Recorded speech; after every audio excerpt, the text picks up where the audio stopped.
네, 전 국민에게 선풍적인 인기를 끌었던 드라마 미생이라는 드라마를 아마 보셨을 것입니다. 개인적으로 저는 보지를 못했는데 하도 인기가 있어서 많은 매스컴을 통해서, 뉴스를 통해서 그 미생을 접했습니다. 미생이라는 뜻은 바둑을 두시면 잘 아실 텐데요. 저는 참고로 바둑을 굉장히 좋아하는 사람 중에 하나여서 미생이라는 뜻을 잘 알고 있습니다. 그런데 이 바둑 용어예요. 어떤 뜻이 있냐면 안일미, 아름다운 미 아니고요. 안일미, 그리고 살생, 살아있지 않다, 살아있지 못하다는 그런 뜻이 있는 것입니다. 이 바둑에서 어떤 대마가 살려면은 어떠한 충족된 조건이 있습니다. 독립된 두 눈이 있어요. 두 집이 있어야만 그 바둑돌이 살아있는 거예요. 그게 완생이라고 얘기합니다. 그 완생의 조건을 충족하지 못한 상태, 그것을 바로 미생이라고 이야기한다는 거예요. 아시겠어요? 처음 아신 분들. 네. 축복합니다. 바둑을 두시면 좋습니다. 머리에도 좋고요. 치매에도 좋고요.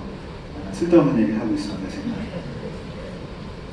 드라마 미생이 인기가 치솟아서 이 드라마 미생의 패러디가 많이 있었는데, 미생 복음이라는 것 여러분 들어보셨어요? 네, 이거는 못 들어보셨으면 굉장히 좋겠네요. 네.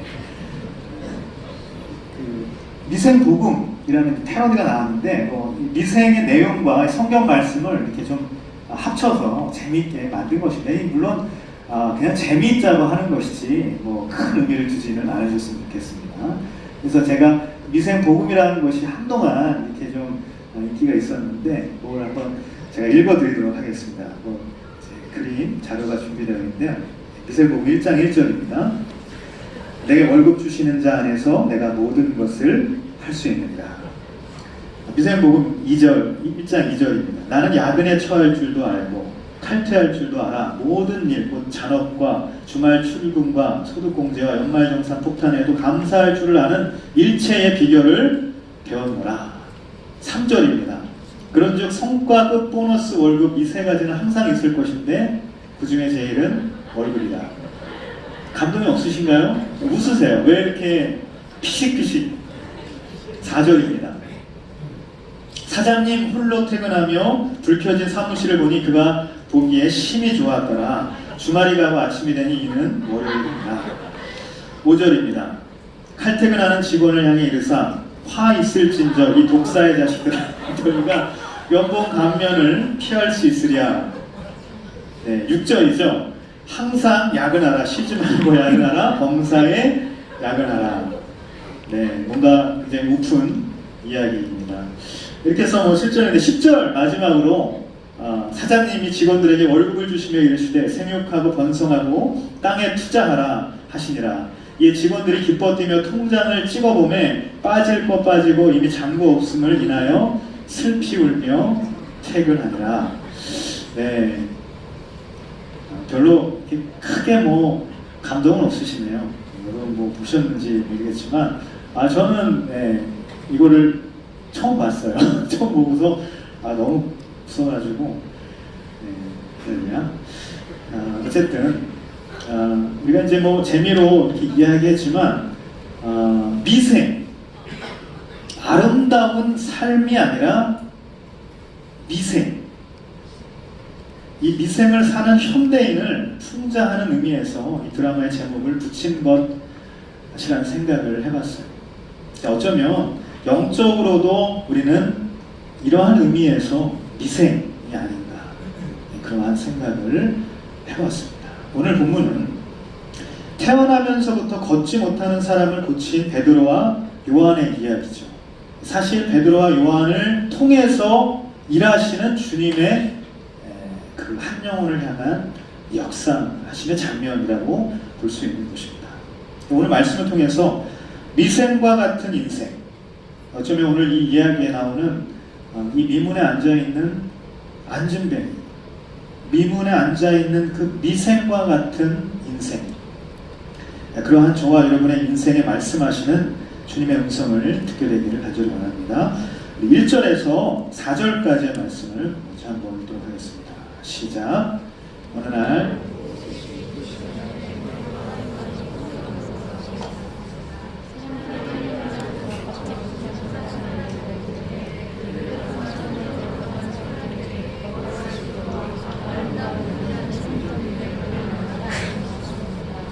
그는 베드로와 요한이 성전으로 들어가려는 것을 보고 구걸했습니다. 그러자 베드로와 요한과 함께 그를 주목하면서 우리를 보시오 라고 말했습니다. 네. 첫 번째 우리가 나눌 메시지 다시 한번 따라가겠습니다. 주님은 초점을 잃은 인생이라 할지라도 주목하십니다.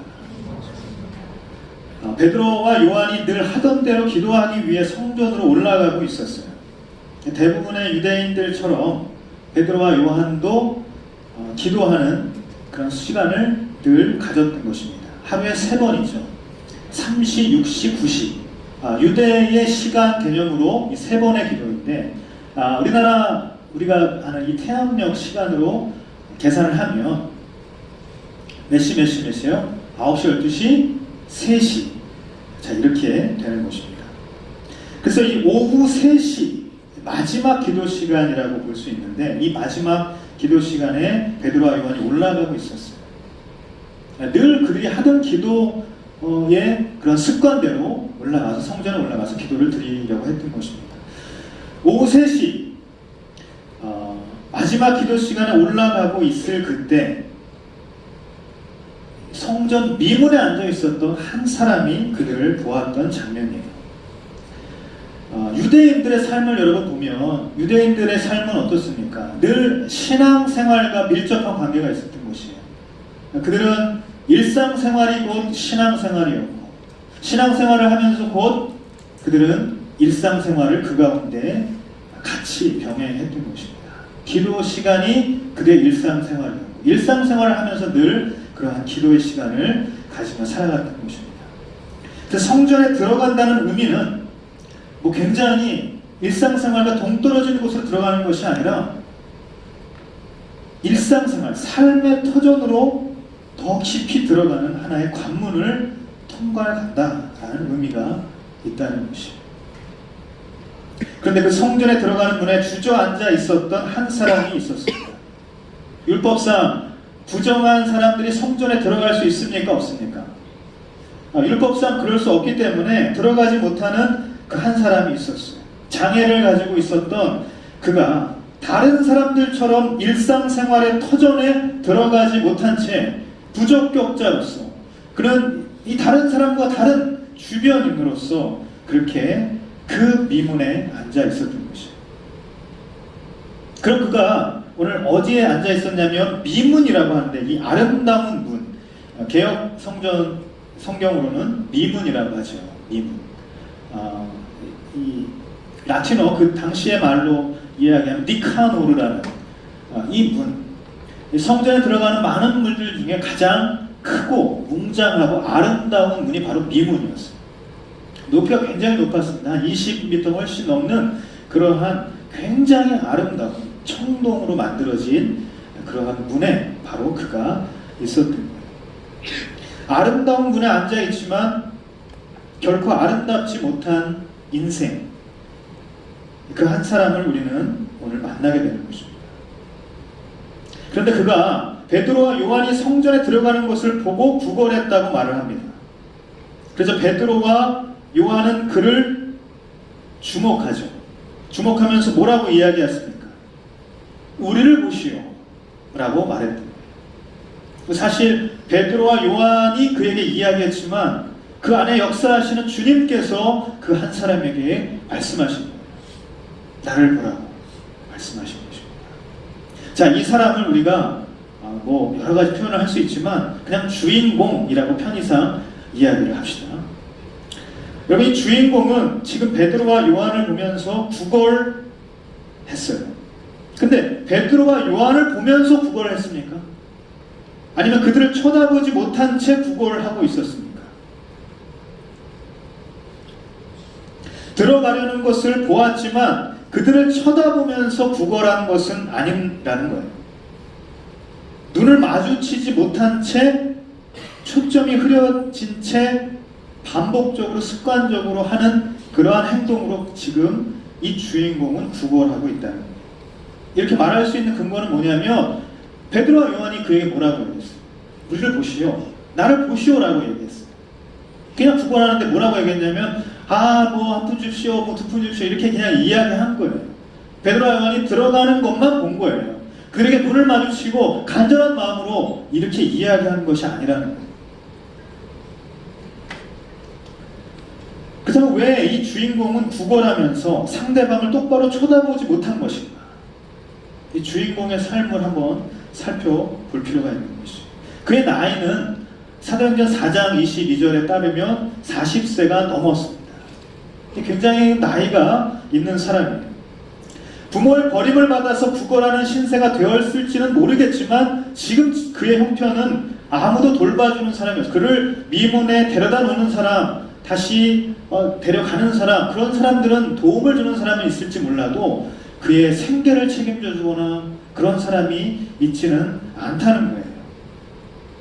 그저 하루하루 굶어 죽지 않으려고 아무도 그를 돌봐주는 사람이 없기 때문에 하루하루 살아가는 인생이었다는 것입니다. 그런 삶을 굉장히 오랜 시간 동안 살아가는 거예요. 한번 이 주인공의 입장에서 한번 생각해 보십시오. 그가 정말 인생에 가지고 있었던 희망이 있었을까? 아무런 소망도 보이지 않는 그러한 인생이었다는 거예요. 자신의 신세를 비관하다가 어쩌면 깊은 자기 연민의 수렁에 빠져서 하루하루 초점 없이 사는 그러한 인생이었을 것이다. 여러분, 자기 신세를 비관하고 자기 연민에 빠진 사람의 특징이 무엇입니까? 그 사람은 사람을 피하게 되고 있어요. 상대방의 눈을 마주치지 못한다는 거예요. 왜냐하면 자기의 시선이 모두 자신의 내부로 향해 있기 때문에 나는 내 인생이 보잘것없고 나는 내 인생이 너무 형편없고 한심스럽고 그죠? 내 모든 오감이 다 자기 내부로 향해 있어요. 나의 시선도 자기 삶에 흠뻑 젖어 있는 거예요. 그 수렁에서 헤어나오지 못하는 인생이라는 것이죠.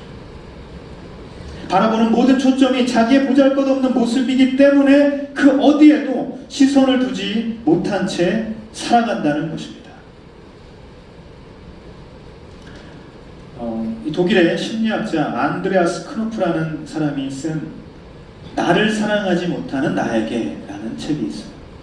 제가 이제 새벽기도 말씀 때도 짧게 나눴는데 그 책에서 이러한 질문이 있습니다. 지금 내 모습을 이대로 사랑할 수 있는가? 여러분에게 한번 질문해 보겠습니다. 지금 내 모습 이대로 사랑할 수 있는가? 그럴 수 있는 사람? 아멘. 한 분 맨 뒤에서 손 드셨는데요. 할렐루야. 축복합니다. 그 분은 나를 사랑하는 사람, 나를 사랑하지 못하는 나에게라는 이 책을 읽지 않으셔도 좋습니다.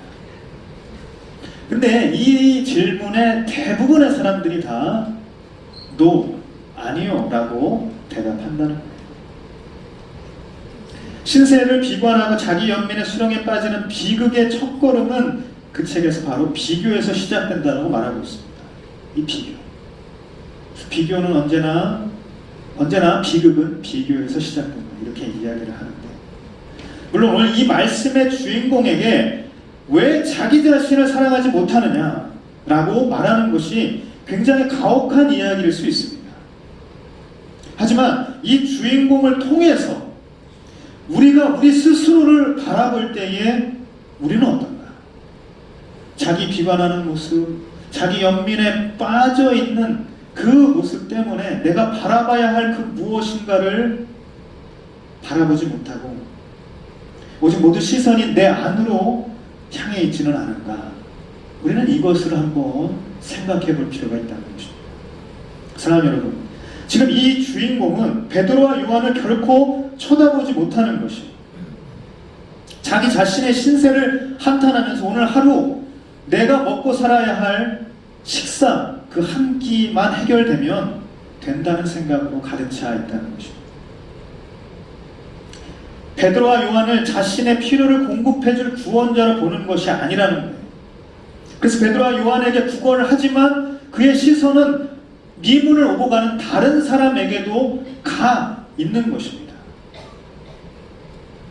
누구든지 내 배를 채워주기만 하면 되기 때문이에요. 자기의 신세만을 들여다보고 자기의 지금 상황만을 들여다보는 그러한 마음을 가지고 있다는 것이죠.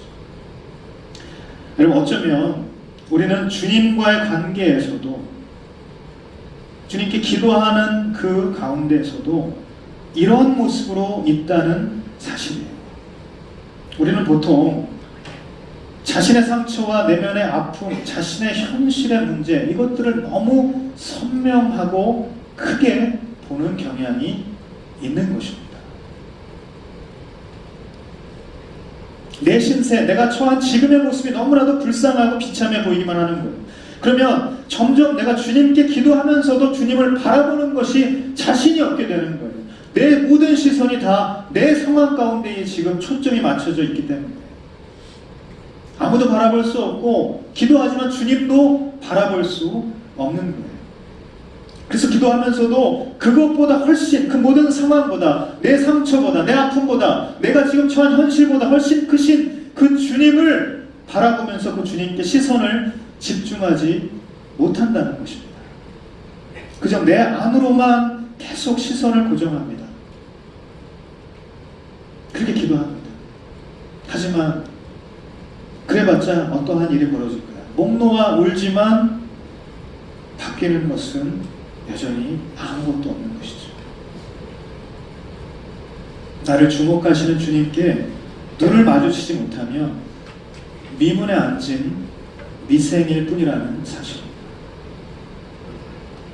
금요일날 우리 이그나잇 W 공동체 심야 기도에 있었습니다. 많은 분들 오셔서 은혜의 시간을 가졌죠. 특별히 이제 모셨던 김대진 목사님 말씀 중에 물론 한 가지였어요. 예수 그리스도가 내 구원자이시고 예수 그리스도께서 내 주인, 주님이심을 내가 이 두 가지를 완전하게 고백을 한다면, 그렇다면 우리의 인생은 더 이상 수렁에 빠질 아무런 이유가 없다는 거예요. 비교하고 낙관하고 절망하고 두려움 가운데에 빠질 이유가 없다는 것입니다. 내가 구원자이심을 믿는다 하더라도 주인이시는 예수 그리스도를 고백하지 못한다면 결코 그 행복, 그 영혼의 만족에 들어갈 수 없다는 거예요. 목회자로서 부끄러운 이야기를 말씀을 드리겠습니다. 여러분, 저를 너무 나무라지는 말아주셨으면 좋겠습니다. 제가 말씀을 들으면서요, 사실 말씀뿐만 아니라 기도하는, 그리고 또 앞에서 계속 안수하면서도 제 자신에 대해서 계속 주님께 기도하면서 물으면서 그렇게 있었어요. 비교하는 나의 모습을 보게 됐습니다. 그래서 한없이 비관적인 내면의 절규를 주님은 저 스스로 제가 그러한 모습이 있다는 것을 보게 하셨어요. 능력을 행하시는 분을 보면 나는 그런 능력이 없는데, 설교 잘하는 목사님들을 보면 나는 설교도 못하는데, 목회 잘하시는 다른 목사님들 보면 나는 목회마저도 그렇게 못하는데, 나는 그 사랑마저도 그렇게 없는데. 그래서 늘 그런 기도를, 그걸 달라고 기도를 하지만 가진 것 없는 내가 너무나도 커 보이기만 하는 거예요. 주님은 계속해서 나를 바라보시는데 나는 주님을 보지 못하고 텅 빈 나만 계속 바라보고 있더라는 거예요. 주님만이 구원자이시고 주님만이 내 주인이시라고 내가 고백한 줄 알았어요. 그러나 여전히 나의 초점은 나를 향해 있었구나. 내 인생의 주인이 여전히 나였구나. 저는 그러한 부끄러운 고백을 하지 않을 수 없었습니다. 제가 얼마나 마음속으로 정신없이 기도하면서 막 이렇게 시간이 지나가는데 마음속으로 정말 많은 회개가 되고 많은 눈물이 나더라고요. 사랑하는 여러분, 오늘 주님은 우리에게 우리의 그러한 모습 속에서도 아랑곳하지 않고 우리에게 시선을 두시고 우리를 주목하시는 그 주님을 우리에게 말씀해 주십니다. 저와 여러분을 주목하고 계신 분이 바로 예수 그리스도 그분이라는 것이죠. 우리에게 주목하시며 나를 바라보라고 말씀하십니다. 주님은 우리의 시선이 초점을 잃고 내 속만 바라보며 주님을 보지 못할 때에 더욱 우리를 주목하시는 분인 줄 믿습니다. 그런 주님께 우리의 시선을 옮길 수 있기를 예수님의 이름으로 축복합니다. 만약 내가 미문에 앉은 미생과 같은 그러한 인생이라면 나를 주목하시는 주님을 만날 수 있게 되기를 간절히 바랍니다. 오늘 이 시간이 바로 저와 여러분에게 그러한 시간이 되기를 간절히 원합니다. 내가 지금 미문에 앉아있는 이 주인공과 같은 그러한 인생, 거기서 서성이고 있는 그저 초점이 어린 그러한 흐리멍텅한 눈빛으로 쳐다보지도 못하고 그렇게 거기서 우왕좌왕하는 그러한 인생이다. 오늘 주님을 바라볼 수 있게 되기를 간절히 바라요. 나를 주목하시는 주님을 만나면 나의 인생의 주인인 주님을 뜨겁게 고백하게 될 줄 믿습니다. 그러면 그 주님께서 미생에서 만생으로 저와 여러분을 인도하실 것을 저는 믿습니다. 두 번째, 우리 5절에서 8절까지 말씀인데요. 같이 한번 읽도록 하겠습니다. 시작. 그는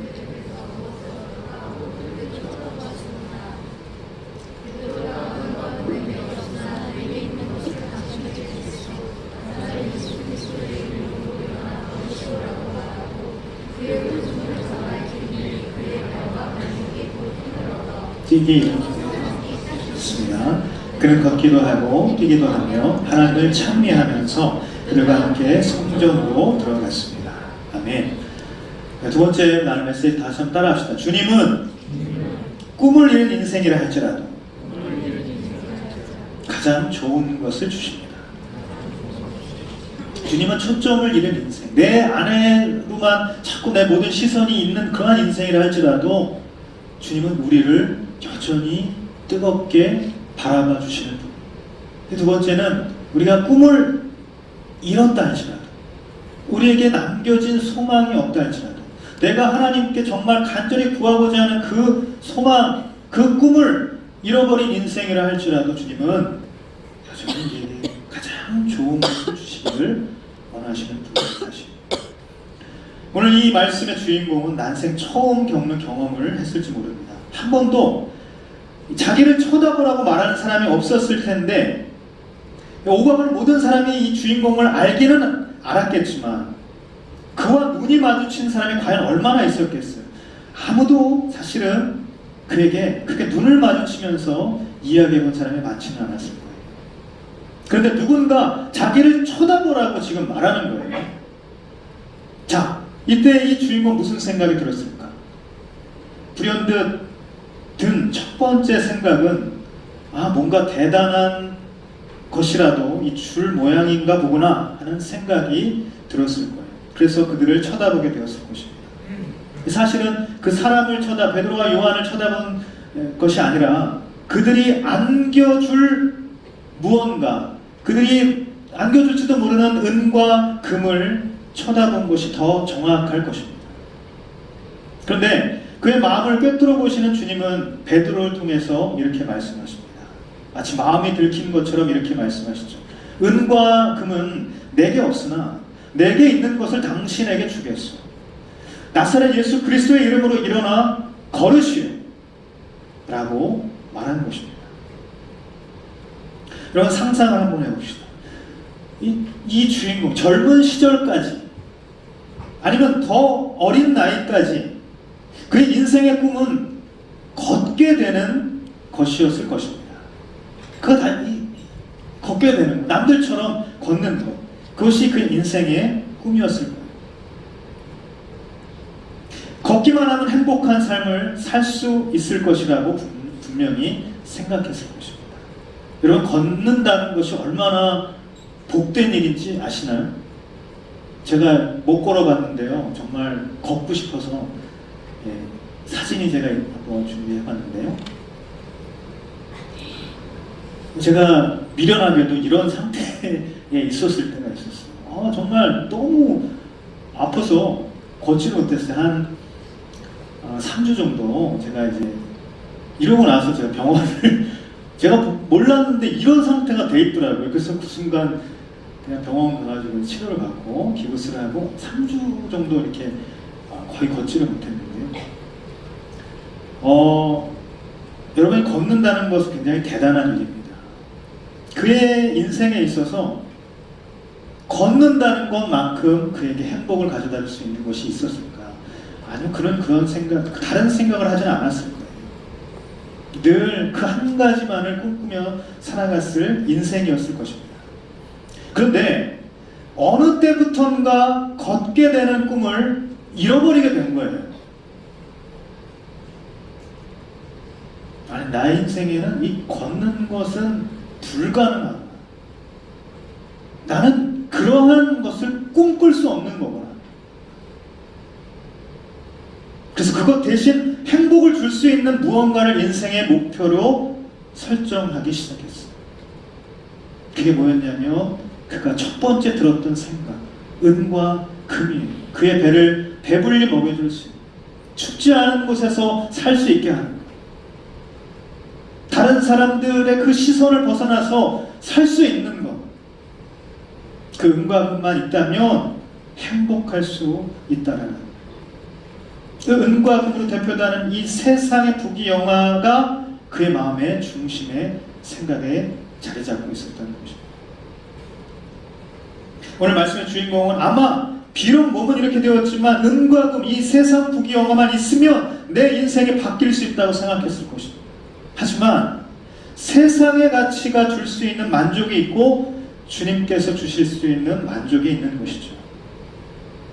그런데 어떤 것이 본질적으로 영혼의 만족을 줄 수 있는 것인가? 그리고 사도행전 4장 34절, 35절, 37절 말씀을 같이 한번 읽어보도록 하겠습니다. 시작.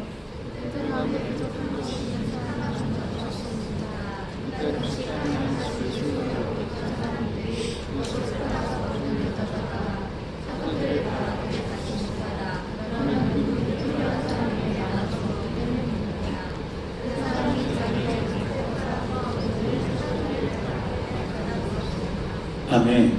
사도들의 발 앞에 자신들이 판 그러한 것들을 돈으로 바꿔서 돈을 발 아래에 갖다는 거예요.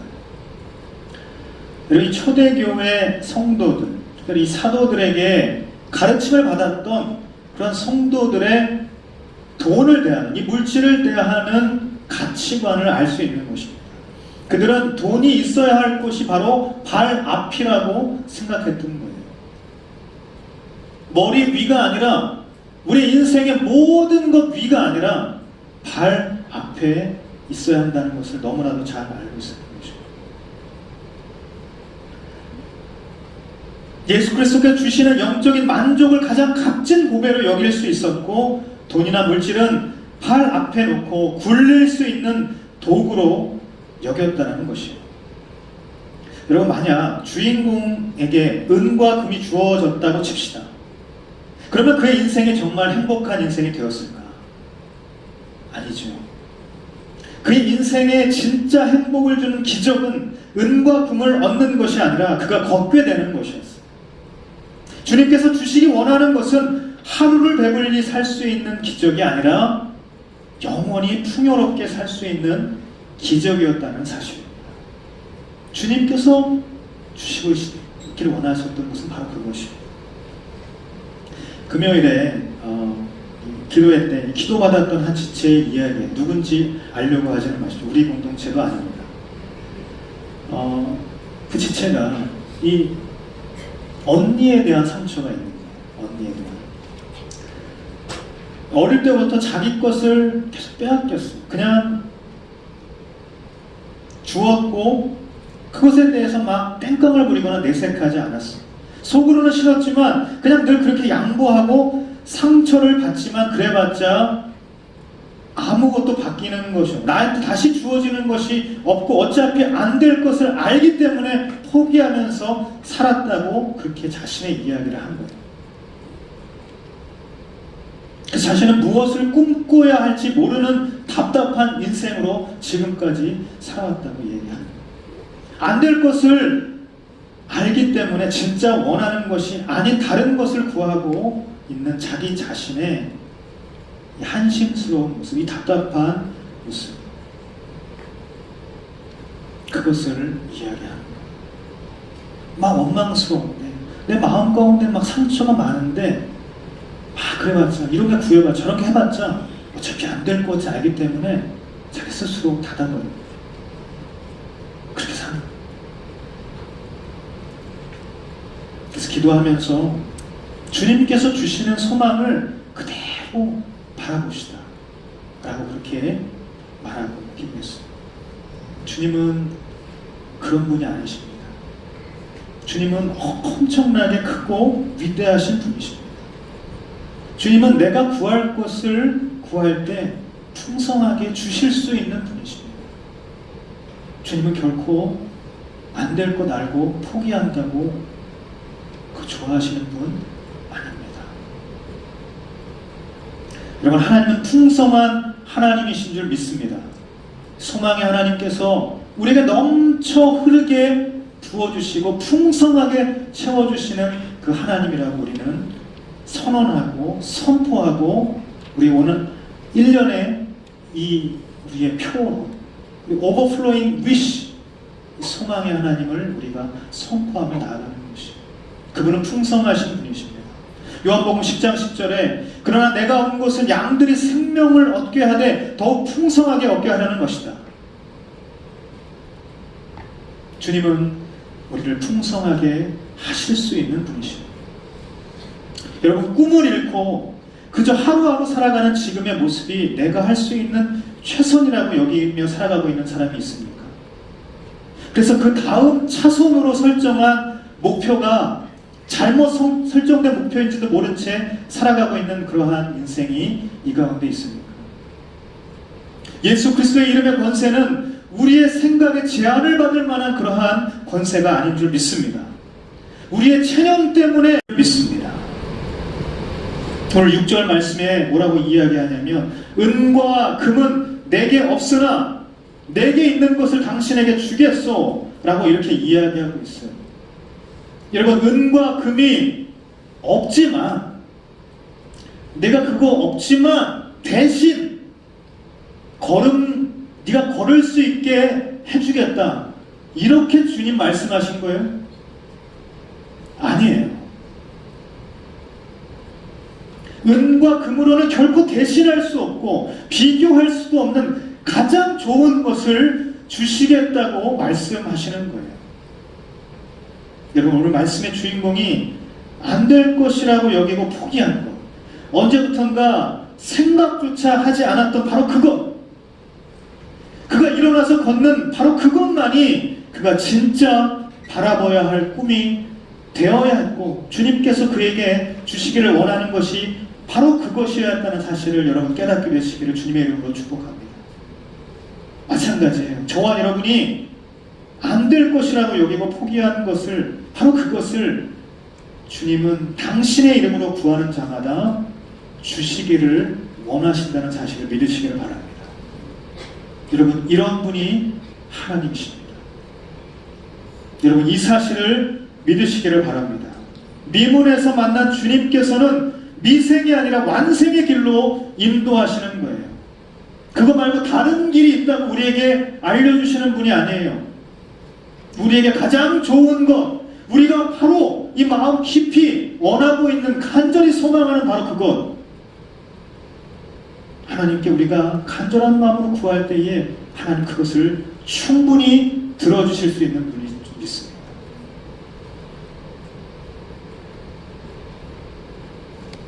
오늘 말씀은 그가 걷기 시작하고 뛰기도 하고 하나님을 찬미하며 그들과 함께 성전으로 들어갔다고 말하고 있어요. 성전 안으로 들어가는 인생, 들어갔다라는 이 말은 이전과는 완전히 다른 인생이 되었다는 말입니다. 다른 사람과 같은 일상생활의 터전으로 들어갔다는 의미예요. 이전에는 그 문을 들어갈 수 없는 그런 인생이었지만 부적격자였고 주변인이었고 나는 결코 그들과 하나 되어서 살아갈 수 없는 그러한 사람이었지만, 그래서 나에게는 안 될 것이라, 나는 절대 불가능한 그러한 인생이라고 여기며 살았지만 예수 그리스도의 이름으로 선포되는 그 순간 그 인생은 전혀 다른, 완전히 다른 인생, 그 일상생활의 터전으로 들어갔다는 의미, 은과 금을 얻는 삶과는 비교할 수도 없는 새로운 인생이 된 것입니다.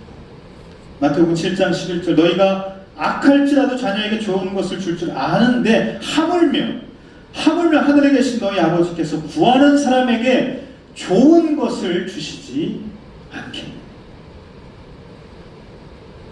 여러분, 이 주님을 왜 우리가 스스로 닫아버립니까? 왜 스스로 포기하고, 왜 스스로 우리는 갇힌 인생을 살아가는 것입니까? 나는 미문에 주저앉아 있을 수밖에 없다고, 나는 결코 그 안으로 들어갈 수 없다고 포기하는 것이 아니라 그 문을 들어가기를 원한다면 주님의 이름으로 바로 그것을 구할 수 있게 되기를 예수님의 이름으로 축복합니다. 주님은 가장 좋은 것을 주실 수 있는 분이에요. 오직 예수 그리스도의 이름으로만 그런 놀라운 꿈이 이루어진다는 사실을 기억하게 되기를 간절히 바랍니다. 우리 마지막으로 우리 9절과 10절 말씀 하겠습니다. 9절과 10절입니다. 시작.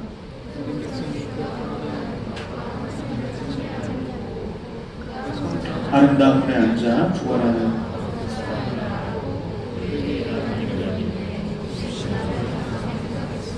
아멘. 우리 마지막 다시 한번 따라합시다. 주님은 과거를 잃어버린 인생을 쓰임받는 인생으로 바꾸십니다.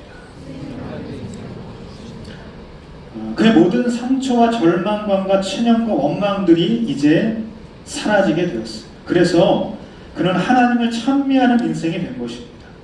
아마도 그의 이 인생 역전의 이야기, 하나님께서 그에게 허락하신 예수 그리스도의 이름으로 선포되는 그 순간 180도 변화된 그러한 인생의 이야기를 많은 사람들이 듣게 되었을 것입니다.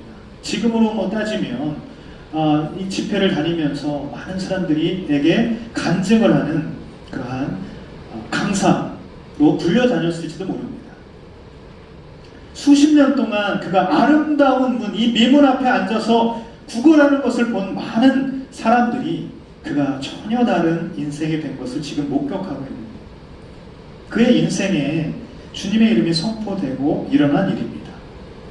그의 인생에 주님의 역사가 일어나게 되자 그는 그의 모든 과거를 송두리째 버리게 됩니다.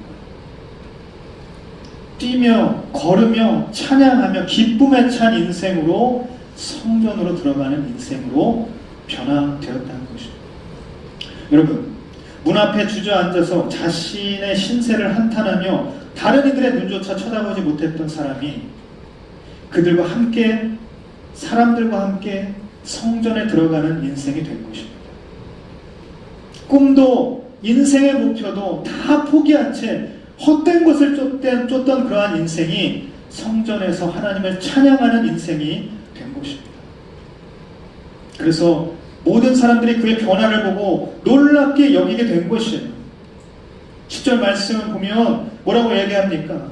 바로 그 사람임을 알아보고 그에게 일어난 일을 인해 몹시 놀라며 이상하게 생각했습니다. 여러분, 이 이상하게 여긴다는 말은 원어적인 의미는 놀라워서 경외심을 갖는다는 의미예요. 경외심을 갖는다. 그 인생의 변화된 모습을 보고 하나님을 찬양하게 된 거예요. 하나님의 그 놀라우신 역사를 찬양하고 하나님을 경외하는 사람들로 되게 됐다는 것이죠. 주님은 우리가 과거에 묶여있지 않기를 원하십니다. 주인공이 걷게 되었지만 그는 성전 안에 들어갈 수도 밖의 세상으로 갈 수도 아니면 여전히 그 자리에서 사람들의 도움 없이 구걸할 수도 있는 사람이었어요. 그의 선택지는 여러 가지가 있었어요. 하지만 중요한 것은 무엇입니까? 성전 안으로 들어가야만 그의 인생은 과거에서 완전히 벗어나는 인생이 된다는 사실이에요. 그 자리에 있거나 성전 밖으로 사람들을 향해서 세상을 향해서 나아간다면 여전히 그의 과거의 모습을 사람들은 떠올리게 됐을 거예요. 그냥 걷게 되었긴 했지만 여전히 그 세상 가운데에 그들과 똑같이 살아가는 한 사람으로 바라볼 수밖에 없었다는 것입니다. 하지만 성전 안으로 들어가서 하나님을 찬양하는 인생이 된다면 사람들은 그의 과거의 모습이 아니라 그의 현재의 모습, 그리고 귀하게 쓰임받을 미래의 모습을 볼 수 있게 된다는 사실이죠. 사랑하는 여러분, 우리가 과거에서 벗어나는 순간 하나님께서 귀하게 사용하는 그러한 인생이 되는 줄 믿습니다. 주님께 쓰임받는 인생만큼 값지고 기쁜 인생은 또 어디 있을까? 그러한 인생은 어디에도 없는 것이죠. 주님께 쓰임받을 때 우리는 그 가운데 영혼의 만족과 기쁨을 얻게 되는 것이죠. 사랑하는 여러분, 우리가 과거에서 벗어나는 순간 하나님께서 귀하게 사용하시는 그러한 인생이 되는 줄 믿습니다. 주님께 쓰임받는 인생만큼 그러한 기쁜 인생, 값진 인생, 그러한 인생이 우리 모든 인생이 될 것입니다. 더 이상 미문에서 서성이는 인생이 아니라 과거를 버리고 박차고 성전 안으로 들어가는 그러한 인생이 되시기를 주님의 이름으로 축복합니다. 사랑하는 여러분, 저와 여러분의 인생이 어쩌면 미생과 같은 인생이라 할지라도 미문에서 주님을 만나면 미생은 완생으로 변하게 될 줄 믿습니다. 미문에 앉아있지만 미생인 인생, 아름다운 문이라고 생각하고 있지만 내가 지금 처해 있는, 내가 지금 자리 잡고 있는 이 삶의 자리가 어떻게 보면 그렇게 높고 커 보이고 너무나도 찬란해 보이기만 하는 그러한 미문에 있기는 하지만 들어가지도 못하고 나가지 못하고 그 가운데 서성이면서 살아가고 있는 미생인 인생.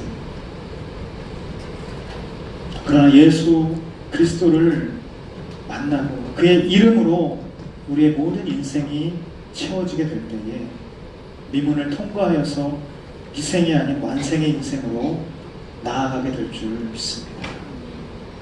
그러므로 여러분, 저와 여러분에게 이 주님이 필요합니다. 이 주님의 이름이 우리 가운데 선포되는 것이 필요한 것입니다.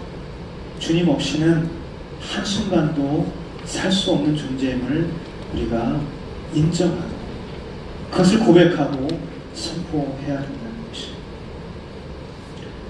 W 공동체 모든 예배자가 지금 서 있는 미문 앞에서 주님을 만나게 되기를 예수님의 이름으로 축복합니다. 초점을 잃고 자기 자신에 갇혀있는 미생이 나의 모습, 나를 주목하시는 주님께 눈을 맞추고 일어서서 주님께 나아갈 수 있게 되기를 간절히 바랍니다. 꿈을 잃고 소망을 포기한 채 안 될 것이라는 그런 체념 속에 사는 미생이 나의 모습인가? 가장 좋은 것을 주시기를 원하시는 풍성하신 주님을 바라보기를 간절히 바랍니다. 과거에서 벗어나지 못한 채 미생으로 사는 나의 모습이 여전히 내 가운데 있는가? 그렇다면 과거를 완전히 벗어버리고 성전 안으로 뛰어들어가서 참 기쁨 되시는 주님을 만날 수 있기를 간절히 바랍니다. 오늘 예배하며 나아가는 우리 모든 더블 공동체 한 사람 한 사람이 그 주님을 만나는 이 시간이 되기를 간절히 바랍니다. 평생토록 그리스도를 가슴 깊이 담고 살아가는 인생, 평생토록 예수 그리스도를 우리 마음 깊이 닮아가는 그러한 인생. 그래서 예수 그리스도 이름으로 우리의 모든 인생 담대하게 승리할 수 있는 그러한 인생, 그러한 인생으로 살아갈 수 있게 되기를 간절히 바랍니다. 이 시간 다 같이 한번 자리에서 일어나서 찬양하며 주님 앞에 나아갈 때에 예수 이름을 높여드리며 그 이름 안에서 우리가 권세를 얻게 되고 예수 그리스도의 이름으로 우리가 미문에서 주님을 온전히 만날 수 있게 되기를 간절히 원하는 그 마음의 고백으로 찬양을 드리며 주님 앞에 나아갑시다.